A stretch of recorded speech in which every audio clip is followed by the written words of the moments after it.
Ya, baik. Assalamualaikum warahmatullahi wabarakatuh. Perkenalkan nama saya Raditya Di Pratama Stopo dengan NIM 1020424112. Saya berasal dari kelas 2403. Hari ini saya akan mengerjakan tugas pendahuluan modul 2. Oke, langsung aja. Di sini kita lihat dulu untuk ketentuan soal-soalnya. Di sini terdapat 11 soal yang mana untuk soal pertama kita gunakan dataset ini yang ada di sini. Ini gunakan dataset ini untuk mengerjakan soalnya. Tadi sudah saya download dan sudah saya masukkan. Ya di sini ada beberapa import library yang mana ini itu saya lakukan sekaligus agar nanti tidak memanggil satu-satu. Oke, untuk datasetnya sudah saya load di sini. Oke, langsung saja kita ke soal nomor 2, yang mana di sini soalnya adalah jelaskan perbedaan mendasar antara model linear regression dan K-means clustering berdasarkan pendekatan machine learning supervised learning versus unsupervised learning. Nah, di sini untuk linear regression supervised learning itu adalah eh, kita itu membutuhkan data yang memiliki tabel-tabel atau variabel target yang mana algoritmanya ini itu untuk mempelajari hubungan antara variabel independen atau fitur dan juga variabel dependent atau target. Nah, untuk memprediksinya ini itu kita memerlukan kontinu ataupun nilai angkanya. Nah, kalau eh, K-mean clustering di sini itu eh, dia itu beroperasi pada data yang tidak memiliki label yang mana algoritmanya ini secara mandiri akan mencari pola sendiri dalam data untuk mengelompokkannya ke dalam beberapa klaster ataupun K berdasarkan tingkat kemiripan antar datanya. Lalu di sini nomor 2 sudah berhasil kita lakukan jelaskan perbedaannya. Lanjut ke soal nomor 3, di sini tuliskan sintak untuk membagi dataset menjadi data latih atau training dan data uji testing dengan proporsi 80/20 menggunakan train test split. Lalu jelaskan fungsi dari parameter random state-nya. Oke. Di sini kita lakukan coding terlebih dahulu. Di sini kita itu perlu memisahkan antara fitur dan targetnya terlebih dahulu. Untuk kodenya itu adalah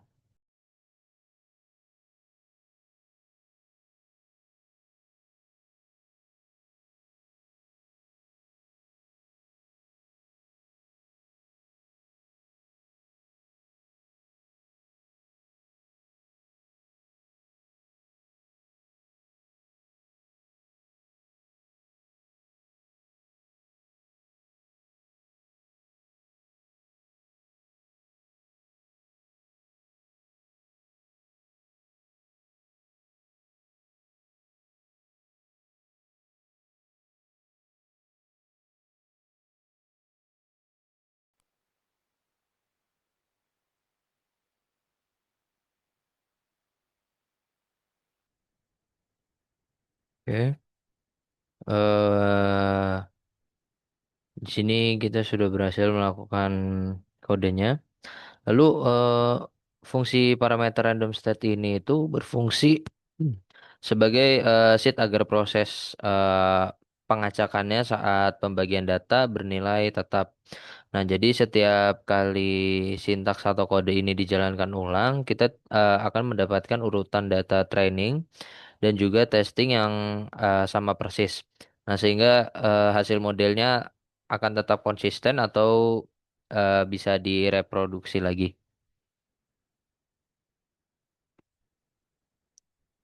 Lalu di sini lanjut ke soal selanjutnya ada nomor 4 ini dalam linear regression tuliskan sintaks untuk melatih model menggunakan data latih, fit, dan sintaks untuk melakukan prediksi pada data uji atau predik. Nah, di sini kita menginisiasi dulu modelnya.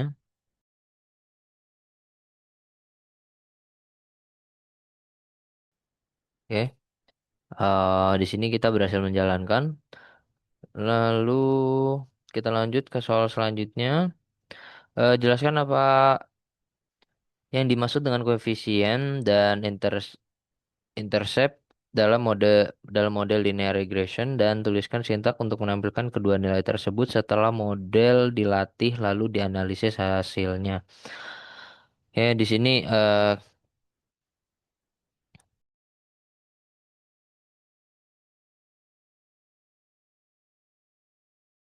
dulu.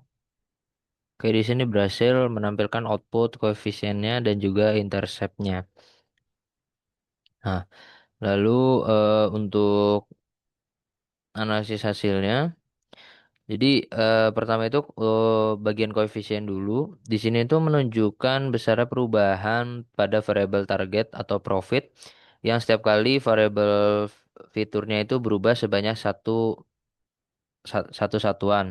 Lalu jika nilainya positif berarti akan berbanding lurus dan jika nilainya itu negatif berarti berbanding terbalik. Lah, lalu di sini ada interceptnya. Di sini interceptnya itu eh, titik pok titik potong pada sumbu y-nya itu nilai estimasi dari variabel targetnya jika semua nilai fitur adalah nol.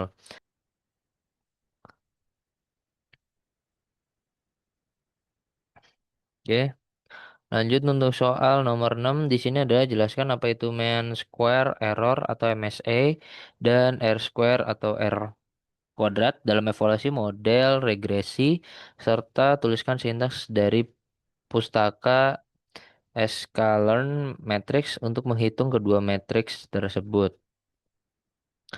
Nah, di sini kita langsung saja tuliskan kodenya dulu.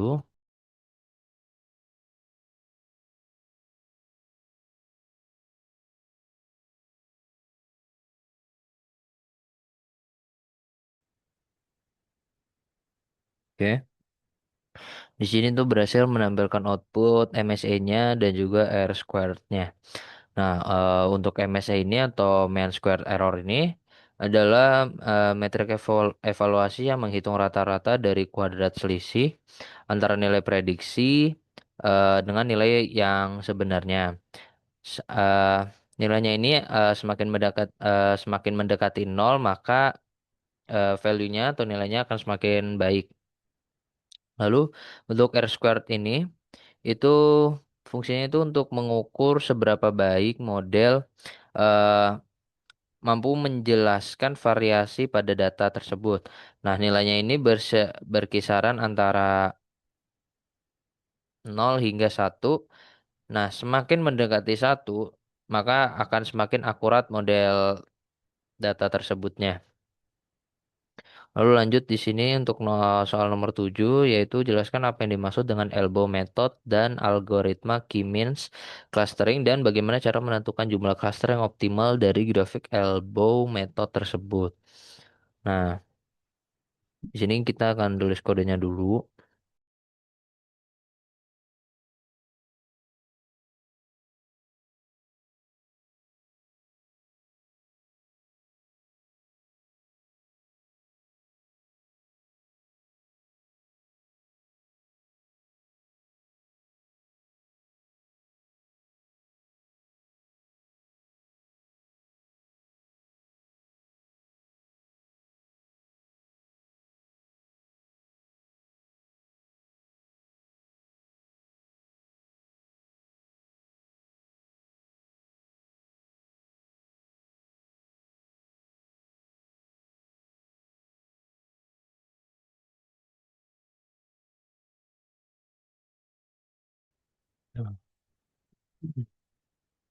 Oke, baik.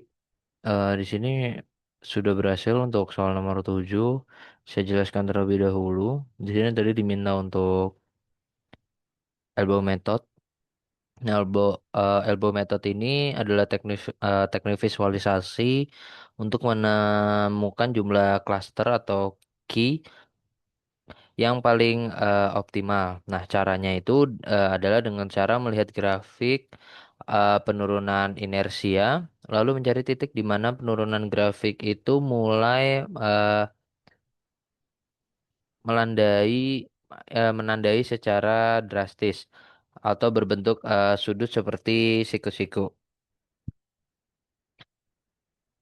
Titik siku-siku itulah jumlah cluster yang dioptimalkan. Nah, kalau di sini kita bisa lihat sesuai penjelasan saya tadi, ini adalah output dari grafik elbow method, yang mana sumbu X-nya itu eh, adalah jumlah dari klaster dan juga sumbu Y adalah nilai inersianya. Nah, bisa dilihat di sini grafiknya ini itu menurun tajam dari K1 sampai dengan K2. Di sini kita bisa lihat nih, turun sangat panjang. Dan seterusnya itu ketika kita dicari untuk eh, ketika kita mencari titik di mana penurunannya itu mulai melandai, seperti siku-sikunya, dan dari grafik yang saya sudah contohkan ini, siku-sikunya itu kurang lebih berkisaran di angka 3 atau 4. Nih, berkisaran di sini. Nah, angka inilah yang nanti kita akan gunakan sebagai patokan and clustersnya. Oke. Nah, lanjut. Di sini soal nomor 8 yang mana tuliskan sintaks untuk menginisiasi model K-means dengan menentukan jumlah klaster yang diinginkan. Lalu tuliskan sintak untuk melatih model tersebut.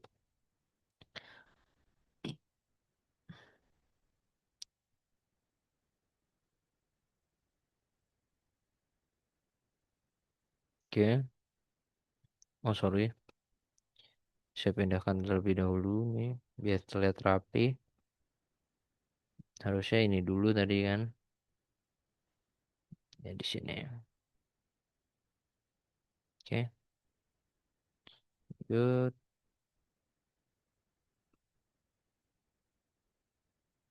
Ya, lanjut di sini. Kita ketikkan kode. Di sini tuh untuk yang sintaks atau kode yang di atas yang Keymenes ini itu untuk menginisiasi dulu model Keymenes-nya. Contoh jumlah klasternya di sini ada 3.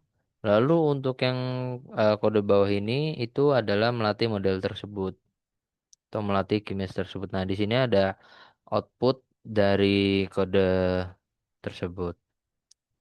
Ya, lanjut ke soal selanjutnya. Di sini ada tuliskan sintaks untuk menghitung Silhouette score pada Key-means clustering dan jelaskan apa interpretasi dari sektor yang mendekati nilai +1, 0, serta yang bernilai negatif. Oke, di sini kita bisa langsung saja ketik kodenya.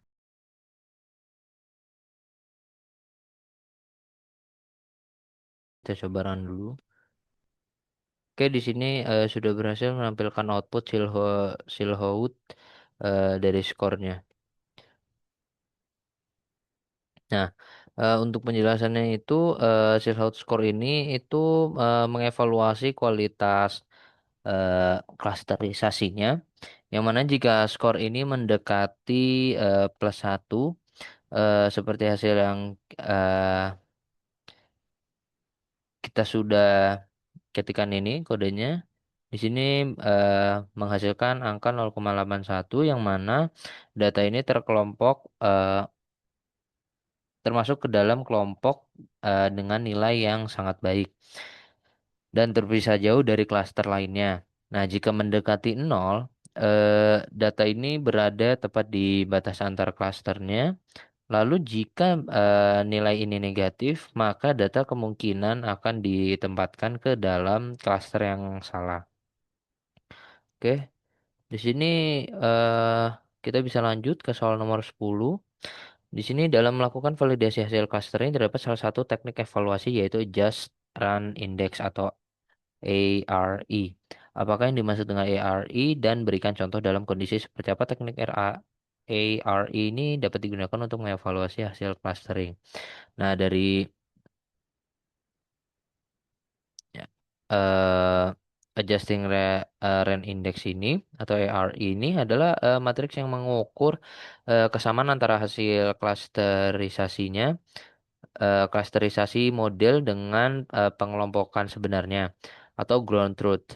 Nah, setelah disesuaikan ini, eh, kita akan mendapatkan peluang kebetulan yang mana teknik ARE ini sangat cocok digunakan ketika kita menguji algoritma unsupervised all learning yang seperti K-means tadi. Nah, pada dataset yang sebenarnya sudah kita ketahui label kelas aslinya. Nah, sehingga kita bisa memvalidasi seberapa akurat algoritma tersebut. Oke, kita bisa lanjut ke soal nomor terakhir. Di sini itu jika sebuah model machine learning mengalami overfitting dan underfitting, lalu jelaskan apa yang dimaksud dengan kedua kondisi tersebut beserta perbedaan dalam hal performa model. Nah, kita mulai dari overfitting dulu. Di sini itu adalah kondisi di mana model eh, menghafal data training terlalu detail atau terlalu kompleks sehingga ke noise-nya. Nah, tetapi gagal untuk memprediksi data baru yang mana ini akan mempengaruhi dari segi performanya yang sangat tinggi ini di dalam data training. Nah, tetapi